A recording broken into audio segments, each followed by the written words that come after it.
till now we have seen what are functional dependencies. Now let us see what are the applications of functional dependencies, or why are we actually studying these functional dependencies. So I'll start with the application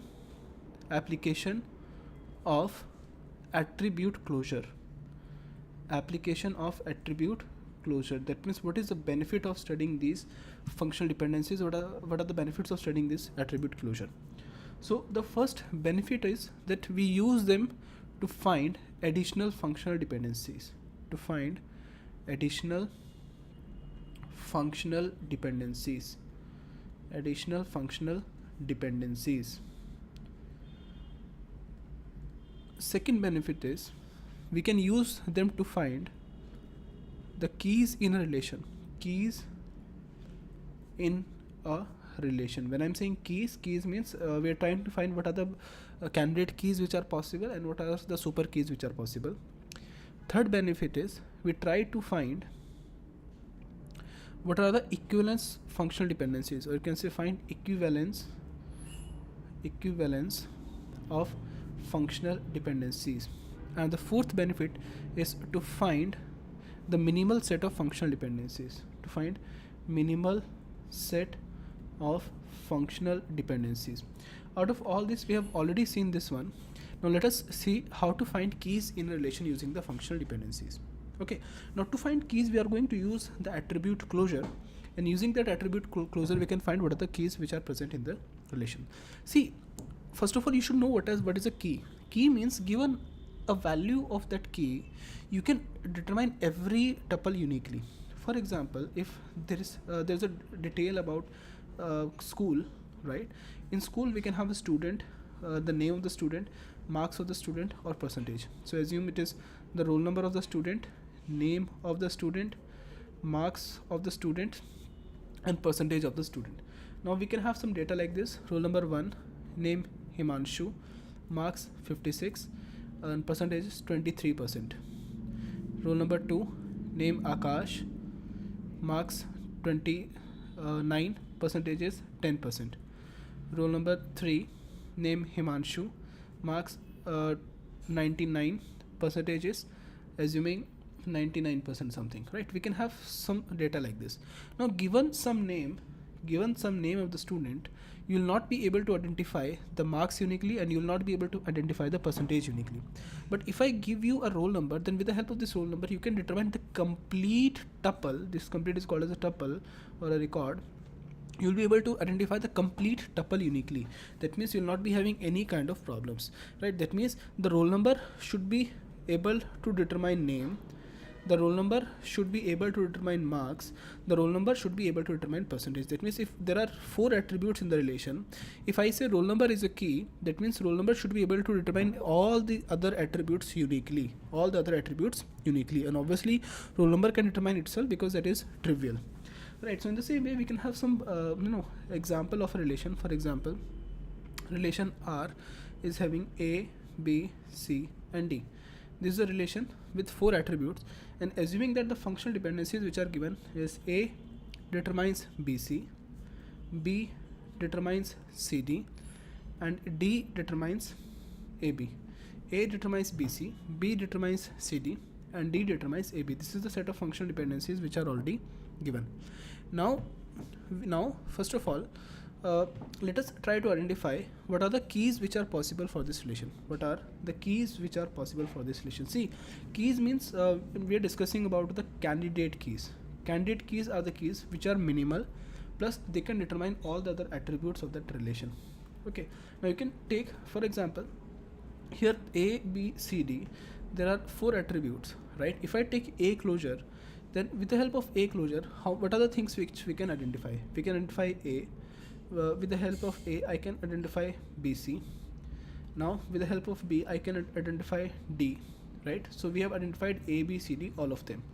Okay, now if I take B closure, then with the help of B I can determine B, with the help of B I can determine CD, and with the help of D I can determine again A, right? So I can determine everything. In the same way, if I take C closure, then with the help of C I can determine C itself, but I will not be able to determine anything else.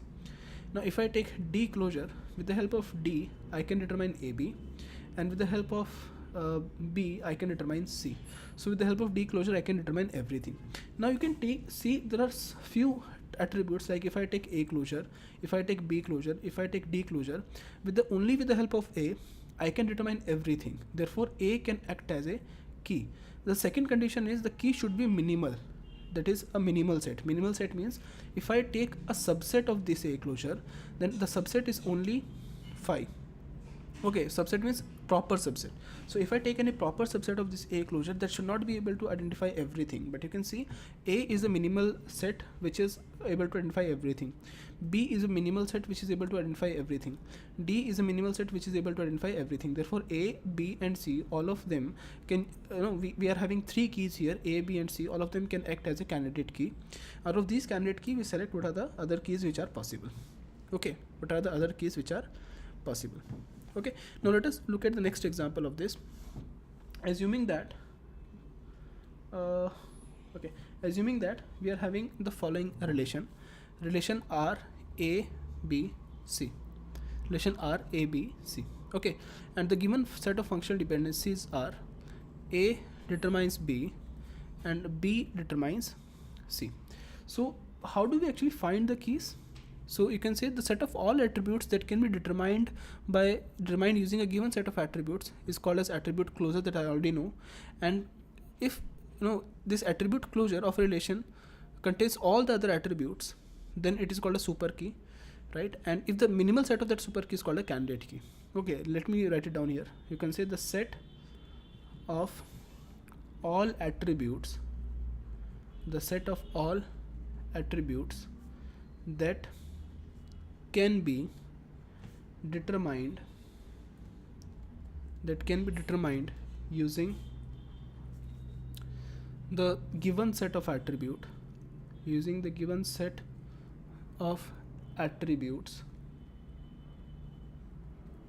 is called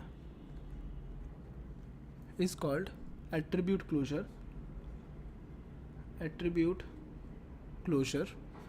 and is denoted by x plus, right? So that we already studied, right? Now if this x plus contains all the attributes of a relation, of that relation, then x is called as super key of R, a super key of the relation R, right? So where R is the relation. And now if x is a minimal set, then x is called as candidate key of relation R. The next is called as candidate key of relation R. Let me explain it to you what I've written here. If this is the relation ABC, then the functional dependencies are A determines B and B determines C. Now if I take A closure, right? So what are the things which we can identify? That is, A can determine A itself, A can determine B, and B can determine C. So we can determine A, B, C, everything. If I take B closure, then B can determine B itself, B can determine C, but B cannot determine A. If I take C closure, then I'll only get C because C cannot determine anything else. Okay. Now if I take some combination of these attributes, like if I take AB closure, now this AB closure can determine ABC. If I take AC closure, then this AC closure can determine ABC. If I take BC closure, then BC closure can determine only B and C. In the same way, if I take ABC closure, then ABC closure can determine ABC, all of them. Okay. Now here you can see this is the closure which can identify everything. Here we can identify everything. Here we can identify everything. Here we can identify everything. Here we can identify everything. But the problem is here this is representing a candidate key. It is representing a candidate key. Okay. candidate, you can correct the spellings. Okay, so I'm not good with it. So it is representing the candidate keys, and these are not representing the candidate keys because this B closure cannot determine everything and C closure cannot determine everything, right? And here you can see this is representing a super key. So this is also a candidate key as well as a super key, because super key is the key which can determine everything, and candidate key is a minimal super key. Okay, so you can say super key can determine all the attributes of that relation, and candidate key is a minimal super key, That means if there's a minimal set of this, or you can say the minimal subset whose minimal set means the subset of this set cannot determine everything, then that is called as minimal set. Okay, so let us take this example. Here you can see AB can determine ABC. Because it can determine everything, therefore it is a super key, but it is not a candidate key. Why? Because if I take the subset of AB, what can the subset of AB? The subset of AB can be phi, it can be A, or it can be B, or it can be AB, right? So if I exclude this one and this one, now this becomes the proper subset. Now if the proper subset of AB can determine all these attributes, then obviously it is not a minimal set. So you can see the proper subset of AB is A, and AB is determine everything. Therefore we proved that this is not a minimal set, because even if you take one single attribute A, that can also determine everything. Therefore this is not a candidate key, because candidate key should be minimal. It is a super key, but it is not a candidate key. In the same way, sorry, this is I did a mistake. This is not a key, because it cannot determine ABC. Sorry.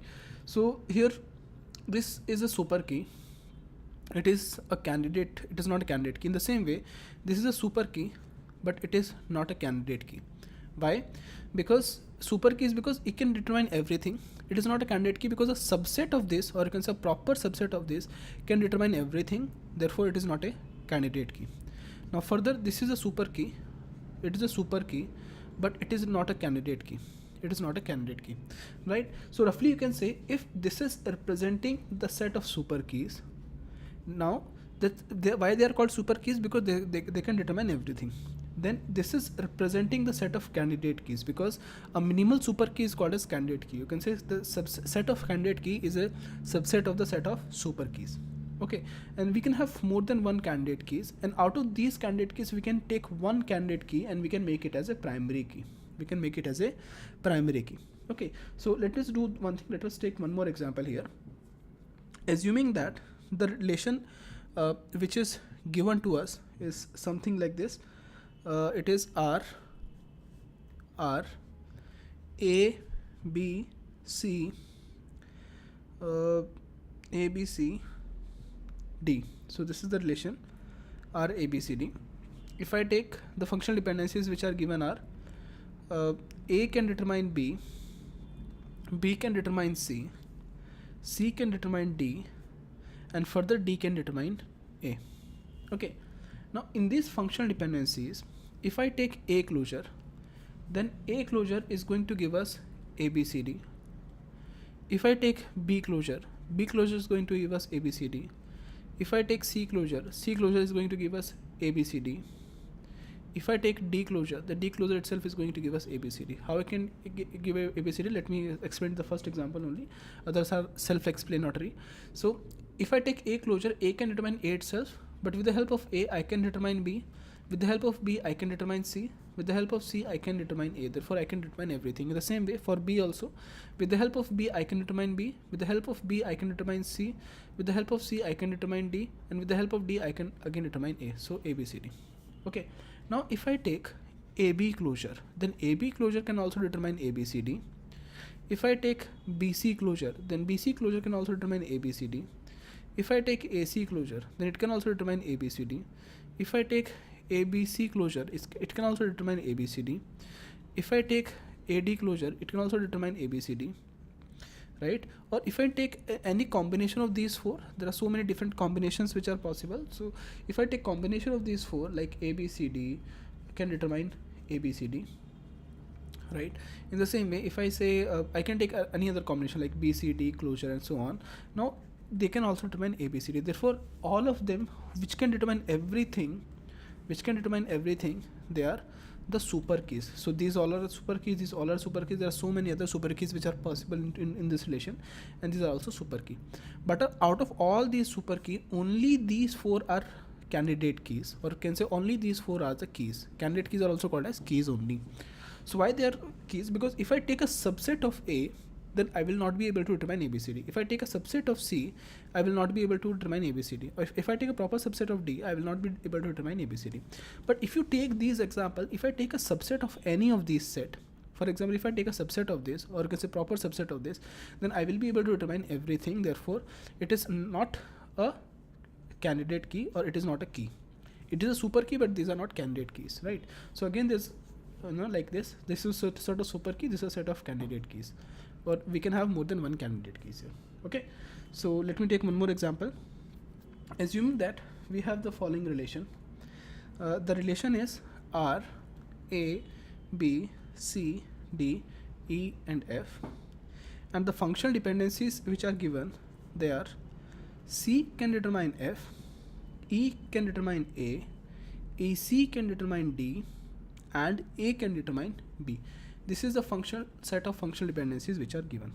Now they are asking which of the following is representing a key. That means number 1, option A is CD, option B is AE, option C is AC, and option D is AC, right? Which of the following is representing a key? Now you can see in all these four options, right, we don't they're just asking some of them may be a key, some of them may not be a key. So, okay, so what is the easiest method of solving this? You can solve it in another method also, but what is the easiest method? If I take CD closure, then what are the attributes which we can determine? With the help of C, I can determine C. With the help of D, I can determine D. Now with the help of C, I can also determine F, right? And is there anything which we can determine? No. So we can only determine C, D, and F. C, D, and F. Okay. Now if I take AE closure, then what are the things which we can determine? With the help of A, I can determine A. With the help of E, I can determine E. Now with the help of A, I can determine B also. With the help of E, I can determine A, that is already included. Now is there anything else which we can determine? Here, can you determine anything else apart of this? No? Okay. Now let us take the next one. So it is EC closure. If I take EC closure, what are the attributes which you can determine? EC can determine EC itself. With the help of EC, I can determine D. With the help of C, I can determine F, right? And with the help of E, I can determine A. And with the help of A, I can determine B. So we can determine everything. So this is a potential key. Okay. Now let us take AC closure. If I take AC closure, then with the help of A, I can determine A. With the help of C, I can determine C. With the help of A, I can determine B. With the help of C, I can determine F. Right? Is there anything which we can determine? No. So this is not a key. So you can clearly see here it cannot determine everything. It cannot determine everything. It cannot determine everything. So because they cannot determine everything, therefore they are not representing a key, because key can determine everything. Okay. So and this is this EC can determine everything. But if I take a subset of this, for example, if I take E closure, then what are the things which you can determine? With the help of E, I can determine E. With the help of E, I can determine A. With the help of A, I can determine B. And is there anything else which you can determine? No, right? So in the same way, if I take C closure, then you can see I can only determine C and F. I will not be able to determine anything else, right? So a subset of this cannot determine everything, but this complete can determine other attributes.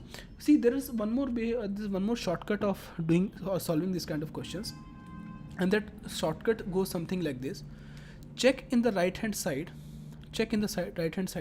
what are the attributes which are not present, because we will not be able to determine them in any way. So you can see out of A, B, C, D, E, F, in the right hand side, C is not present and E is not present. All the other attributes are present. Now any candidate key or any key which should be there, they should include CE. Now if I take CE closure, and with the help of CE closure, if I can identify everything, therefore it will become a candidate key. But if it cannot determine everything, if EC closure cannot determine everything, then we have to add some additional attributes to them, right? So in that way, EC is not a candidate key, but if you add some attributes, they will create a candidate key. But if EC can determine everything, then if I add some attribute, then it will become a super key. It will not be a candidate key. Okay, so let us do one thing. Let us take more examples of how to determine candidate keys for a relation, and we'll take approximately 10 to 12 examples. And after that, I think you'll be able to solve any question related to the determining candidate keys. Okay.